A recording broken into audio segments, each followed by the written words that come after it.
안녕하십니까? 오늘 반도체 제조 공정 A2G, 팹리스부터 후공정까지 핵심 기업 총정리입니다.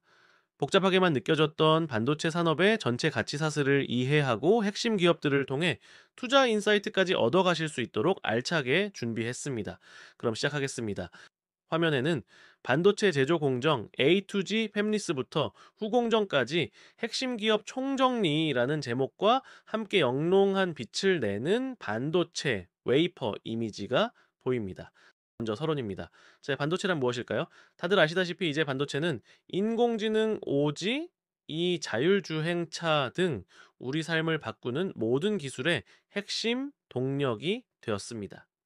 이 작은 칩 하나는 사실 평범한 모래에서 추출한 규소, 즉 실리콘을 가공해 수백 개의 정밀한 단계를 거쳐 완성되는데요. 크게 웨이퍼를 만드는 단계, 그 위에 회로를 그리는 전공정, 그리고 마지막으로 완제품으로 만드는 후공정으로 나뉩니다. 자, 각 단계는 엄청난 기술적 장벽을 가지고 있죠. 화면 우측 하단 인포그래픽을 보시면 이 과정이 잘 나타나 있습니다. 자, 모래에서 규소를 정제하고 이것을 녹여 빛나는 기둥인 인곳으로 만듭니다. 이와 인곳을 얇게 잘라 웨이퍼라는 캔버스를 만들고 수많은 공정을 거쳐 마침내 스마트폰 같은 최종 제품에 들어가는 칩이 되는 것입니다. 자, 그럼 전체 공정을 한눈에 보겠습니다. 화면의 표는 반도체 제조 공정을 세 단계로 요약하고 있습니다. 첫 번째 웨이퍼 제작은 실리콘 인곳을 만들고 얇게 잘라 연마하는 말 그대로 칩의 기반을 닦는 과정입니다. 두 번째 전공정은 이 웨이퍼 위에 빛을 쬐고 깎아내고 얇은 막을 씌우는 과정을 수백 번 반복하며 미세한 회로를 구현하는 단계입니다. 화면 우측 상단의 이미지가 바로 이 전공정을 통해 웨이퍼의 회로 패턴이 그려지는 모습을 보여줍니다. 마지막으로 후공정은 완성된 웨이퍼의 칩들을 테스트하고 하나씩 잘라 외부 충격으로부터 보호하도록 포장하는 과정입니다. 그렇다면 우리는 이 복잡한 공정들 중에서 어디에 주목해야 할까요? 화면의 표는 투자의 관점에서 본 네 가지 핵심 공정을 정리한 것입니다. 첫째, 노광 공정입니다. 7나노 이하 초미세 공정의 필수 장비인 EUV를 독점하는 기업이 있죠.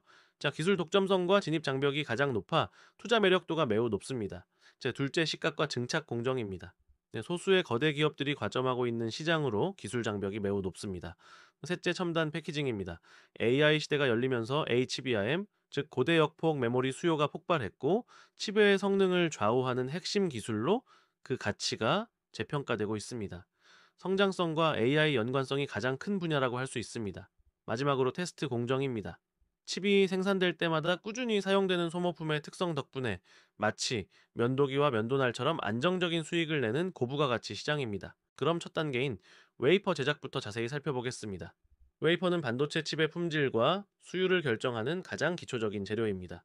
화면의 이미지들처럼 고순도 실리콘을 녹여 만든 인곳이라는 단결정 기둥을 다이아몬드 톱으로 얇게 절단하고 화학적 기계적 방식으로 표면을 원자 수준까지 매끄럽게 연마하여 만듭니다. AI와 데이터 센터 수요가 늘면서 300mm 웨이퍼 수요가 급증하고 있죠. 이 웨이퍼 시장은 소수 기업이 독점하고 있습니다. 화면의 파이 차트는 2024년 글로벌 웨이퍼 시장 점유율을 보여줍니다.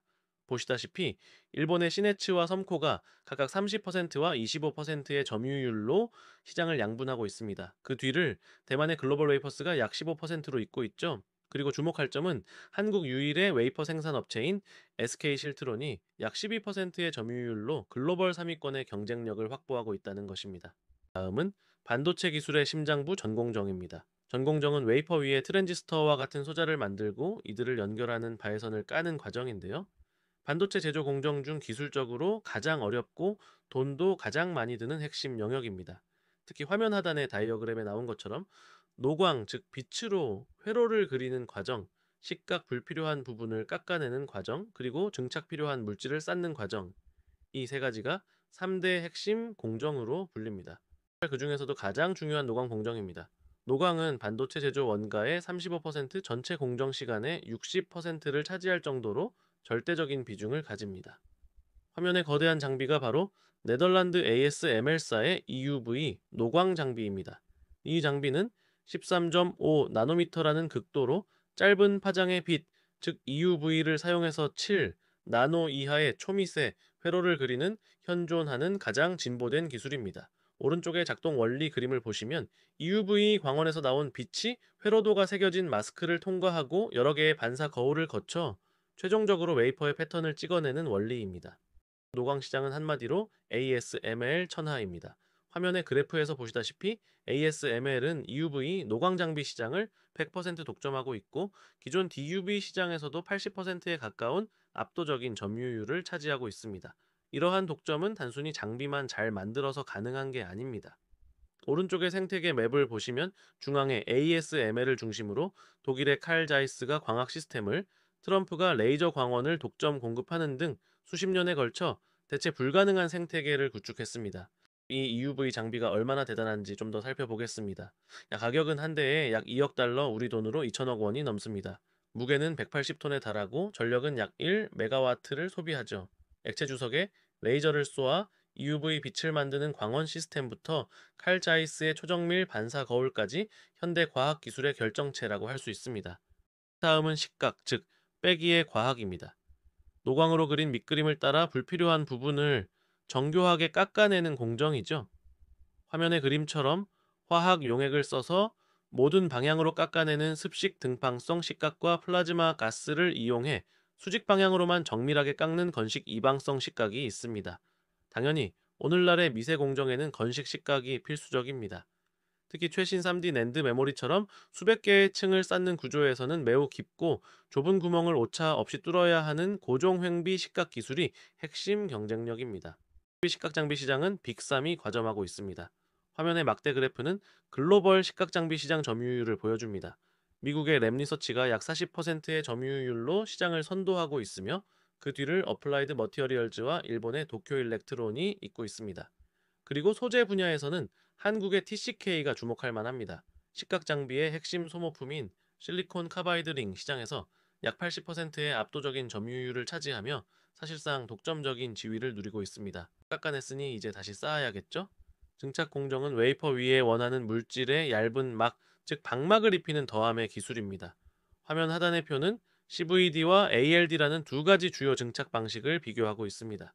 CVD가 연속적으로 막을 쌓는다면 ALD는 원자층을 한 겹씩 단계적으로 쌓아 올리는 가장 정밀한 기술입니다. 속도는 느리지만 두께 제어가 매우 정밀하고 균일성이 뛰어나서 복잡한 3D 구조 반도체에는 ALD 기술이 필수적입니다. 증착 장비 시장 역시 글로벌 빅3이 주도합니다. 화면의 도넛 차트는 2024년 글로벌 증착 장비 시장 점유율을 보여줍니다. 어플라이드 머티어리얼즈가 가장 큰 비중을 차지하고 있고 랩리서치와 도쿄 일렉트론이 뒤를 잇습니다. 국내 기업들의 약진도 눈에 띕니다. 원익 IPS는 국내 1위 증착 장비 기업이며 주성 엔지니어링은 ALD 기술에서 유진테크는 D램 공정용 장비에서 각각 강점을 보이며 성장하고 있습니다. 이렇게 길고 긴 전공정이 끝나면 후공정 단계로 넘어갑니다. 후공정은 웨이퍼를 개별 칩으로 만들고 외부 환경으로부터 보호하며 최종 성능을 보장하는 과정입니다. 과거에는 단순 조립 공정으로 여겨졌지만 AI 시대가 오면서 상황이 완전히 바뀌었습니다. 화면에 복잡한 3D 구조 이미지가 보여주듯 이제 후공정, 특히 첨단 패키징은 칩의 성능을 극대화하는 핵심 기술, 즉 모어 댄 모어의 시대를 여는 열쇠가 되었습니다. 첨단 패키징의 핵심 기술 두 가지를 보겠습니다. 첫째는 칩넷입니다. 기능을 나눈 여러 개의 작은 칩을 하나의 패키지 안에서 레고처럼 조립해 고성능 칩을 만드는 기술이죠. 둘째는 HBM, 즉 고대역폭 메모리입니다. 화면의 3D 이미지처럼 여러 개의 D램 칩을 아파트처럼 수직으로 쌓아 데이터 처리 속도를 극적으로 높인 메모리입니다. AI 가속기의 성능을 좌우하는 필수 부품으로 최근 가장 뜨거운 기술이라고 할 수 있습니다. HBM에 대해 조금 더 자세히 보겠습니다. 화면의 두 그림은 기존의 와이어 본딩 기술과 HBM에 사용되는 3D TSV 기술의 차이를 보여줍니다. 와이어 본딩이 칩 주변을 선으로 연결했다면 TSV는 칩에 미세한 구멍을 뚫어 수직으로 쌓인 칩들을 직접 연결함으로써 데이터 이동 경로를 획기적으로 단축시킵니다. 하단의 표는 HBM의 세대별 발전을 보여줍니다. HBM1에서 시작해 현재는 HBM3A 세대로 발전하며 대역폭이 1초에 1.2TB에 달할 정도로 기하급수적으로 성장했습니다. 후공정의 마지막 관문은 테스트입니다. 설계대로 완벽하게 작동하는지 검사하여 칩의 품질과 신뢰성을 보증하는 필수적인 과정이죠. 네, 테스트는 크게 두 단계로 나뉩니다. 네, 웨이퍼 테스트는 패키징 전에 웨이퍼 상태에서 각 칩의 전기적 특성을 검사하는 것이고, 패키지 테스트는 포장이 완료된 최종 칩의 기능과 성능을 다양한 환경에서 종합적으로 검증하는 것입니다. 테스트 공정에서는 고가의 자동 테스트 장비, 즉 ATE와 칩과 장비를 연결하는 소모성 부품인 테스트 소켓이 핵심입니다. 특히 이 테스트 소켓은 면도날 모델처럼 칩 생산량에 비례해 꾸준한 매출을 내는 고수익 사업인데요. 네, 화면의 막대 그래프는 2024년 영업이익률을 비교한 것입니다.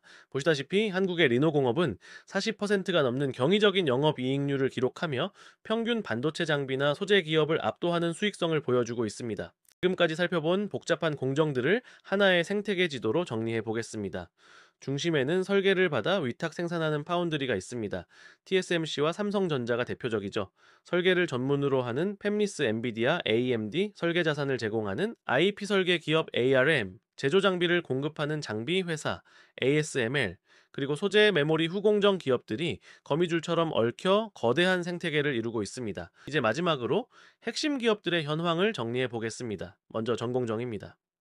화면의 표와 그래프는 전공정 장비 빅3의 현황을 보여줍니다. ASML은 EUV 독점을 바탕으로 어플라이드 머티어리얼즈는 가장 넓은 포트폴리오로, 램 리서치는 시각 기술의 우위로 모두 30%가 넘는 높은 영업이익률을 기록하며 시장을 지배하고 있습니다. 2025년 반도체 장비 시장은 15% 이상 성장할 것으로 전망되며, 특히 AI 관련 투자는 30% 이상 증가할 것으로 보입니다. 다음은 후공정 및 기타 기업입니다. 화면의 막대 그래프는 후공정 기업들의 영업이익률을 비교한 것입니다. 한미반도체와 리노공업은 제조업 평균을 훌쩍 뛰어넘는 40%대의 경이적인 이익률을 보여주고 있고, TCK 역시 약 30%의 높은 이익률을 기록하고 있습니다. 이는 독점적인 기술력을 바탕으로 한 높은 진입 장벽 덕분입니다. 네, AI 반도체 수요가 늘면서 이들 기업의 성장은 계속될 것으로 기대됩니다. 그럼 앞으로 반도체 산업은 어떻게 될까요? 세 가지 키워드로 정리할 수 있습니다. 첫째, AI라는 슈퍼 촉매입니다. AI 반도체 수요가 모든 기술 투자를 이끌고 있습니다. 둘째, 구조적 전환입니다. GAA 트랜지스터, 3D 낸드 고단화 등 기술의 발전이 특정 장비 수요를 계속해서 창출하고 있습니다. 셋째, 지정학적 분절화입니다. 미중 갈등과 각국의 자국 내 생산 온쇼어링 정책으로 공급망 재편이 가속화되고 있습니다. 화면의 막대 그래프는 글로벌 반도체 장비 투자가 2025년과 2026년에 걸쳐 다시 본격적으로 확대될 것임을 보여줍니다. 결론입니다. 반도체 산업의 미래는 기술 장벽의 심화, AI가 이끄는 새로운 수요, 그리고 지정학적 분절화라는 세 가지 축을 중심으로 전개될 것입니다. 화면의 방사형 차트는 주요 투자 영역의 매력도를 보여줍니다. 기술 장벽, 독점적 지위, 성장성, 수익성, AI 연관성 등 모든 면에서 EUV, 노광, 즉 ASML이 가장 높은 점수를 받고 있습니다. 그 뒤를 HBM 패키징의 한미반도체와 테스트 소켓의 리노공업이 잇고 있죠. 결론적으로 반도체 산업 투자는 이러한 기술적 혜자와 독점적 지위를 가진 기업들을 중심으로 접근하는 것이 유효한 전략이 될 것입니다. 이상으로 발표를 마치겠습니다. 경청해 주셔서 감사합니다. 여러분 즐겁게 들으셨죠? 본 자료는 참조용으로만 사용해 주시고 구독과 좋아요를 부탁드립니다.